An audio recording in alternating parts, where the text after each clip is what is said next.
on the Cat Williams interview, and he was like, "Man, imagine if he would have put it behind the paywall." Man, people tore him a whole new one because and that's but my only thing of it is. And that's sometimes like if I'm Joe and I'm even just reading the comments, because I don't think realistically sometimes, and we talked about this before, I don't think sometimes he actually knows his audience or actually understands a podcast audience.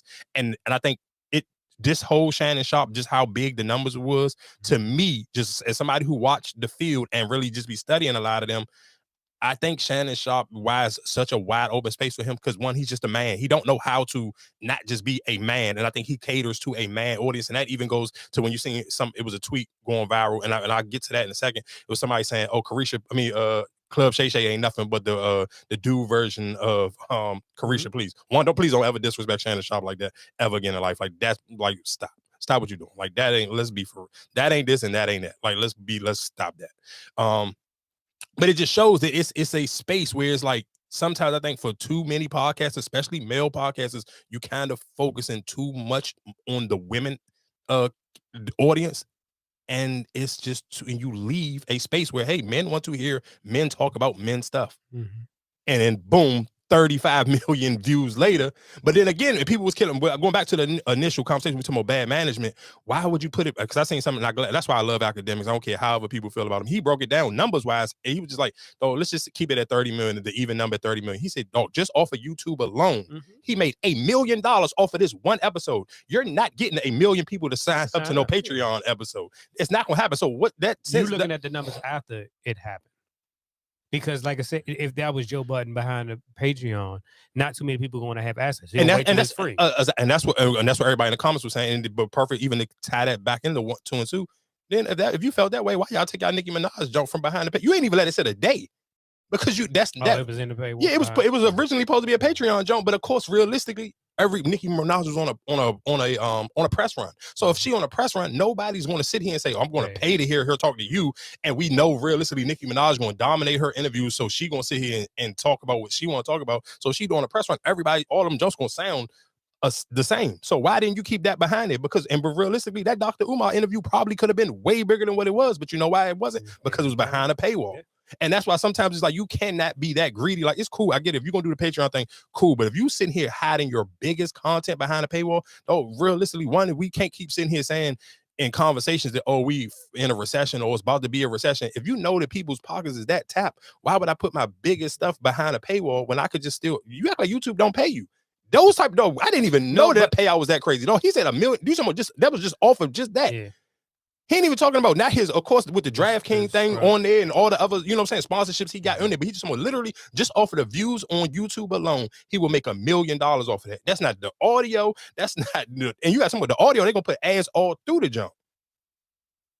So that's a complete, wholly something different. So when I'm hearing him, I said, no way. I said, Joe don't be loyal to a bunch of people, but I don't know why he's loyal to that manager, bro. I will pack him up after that because it wouldn't make no sense. It just don't, like, you cannot sit here. What's the point of me putting something behind a paywall when I'm going to miss? And they even, as a matter of fact, and just to read that off, and why sometimes I just think people get full of this. I just do want to read off some numbers of just the biggest interviews on YouTube as of today. This was Shannon Sharpe's 35 million with Cat Williams. Birdman's Breakfast Club, 22 million. 6ix9ine Breakfast Club, 20 million. Soulja Boy Breakfast Club, 20 million. Drake Rap Radar, 18 million. Charlie Sheen, The Bigger Blood, I don't know what that is, 17 million. And 6ix9ine Part 2 on the Breakfast Club, 17 million. So for a lot of people who always try to disrespect and play with the Breakfast Club, how many of them they had on here out of? All of them. 4 out of 7. 4 out of the top 7, that was 4. They had 4 of them. Yeah, because Charlie Sheen and Drake the only different ones. Everything else was Breakfast Club. Oh yeah, and Club Shay, yeah. So that's my only thing. It's just like sometimes, like, yeah, you trying to chase that that's subscription money. I don't necessarily. That would be a play I would never. That would be like, to me, will be my last option. Like, no, it could be a fair play if I released it, right? But then I've got somebody who was promoting it free, like, oh, okay, come to Patreon. You know what I'm saying? Like, because I feel like even with them, if nobody else pick it up or promote it, like it's on Patreon, you wouldn't know it's Patreon. But even still, though, but you gotta still think about how many people gonna really want to pay to see it, because there's so much stuff on. It's free. And perfect example, again, when I was telling y'all last week when we talking about think about even for Shannon Sharpe, it was such a clean runway for him because everybody else was still on break. Everybody else like, oh, it's the new year. I'm going to celebrate. Oh, y'all go ahead and celebrate. And I'm going to sit here and drop this heat. And guess what? All the bloggers going to do? They're going to pick it up because ain't nobody else got nothing else to talk about. He didn't have no other competition. It's no other news. It's nothing else going on. He dropped it on a dry day where it's a complete runway. So that means the shade room, they literally broke a 3-hour interview up and took at least 30 minutes worth of clips and spreaded them out through all the blogs. But the crazy thing, like I think the Flirt clips that started posting and whatever, that was right at the beginning. Like let's be clear. Shannon Sharpe and his editing team is amazing. And real quick, and I do just my biggest, and it's so crazy because of course, the more you like people, they're going to always give you something. They're going to say something that's just going to absolutely drive you crazy. So Shannon Sharpe did have a take on, matter of fact, I ain't got to play it. I could just say it verbatim. He basically sit here and said that he felt like Jameis Winston's little touchdown that he did at the end of the game, like yesterday, for people who don't know, we're talking about the Atlanta Falcons and the New Orleans Saints played each other. The Atlanta Falcons threw a pick, and the cornerback literally could have ran it back for a pick six if he wanted to. He stopped himself on the goal line, and just stopped and let the time run out. So so Jameis Winston get on the field, and they basically was supposed to it was literally like I think 1 or 2 seconds left. No, that was a minute. For real? Mm-hmm. What the fuck was they really complaining about? I didn't know it was a minute left. I thought it was a couple seconds left. If I'm not mistaken, it was like a minute left. Well, either way, regardless, it was it couldn't have been because it couldn't have been a minute left because when he took the knee. I want to say, I think that clock, and maybe I was looking at it wrong. It was one. I know it was a 1 and a 0 afterwards. It was probably when you probably looked at it when the defensive back caught the interception. It was probably like 1 minute left. But I don't think it couldn't have been 1 minute left because you wouldn't have took a knee with a minute left. Because if you would have took a knee, then maybe if you would have took 2. But anyway, long story short, they on the goal line. Instead of taking the knee for the final play of the game, Jameis Winston handed to a running back and let him run it in for a touchdown. So Shannon Sharpe get on his, and this is another reason. Got his sentence.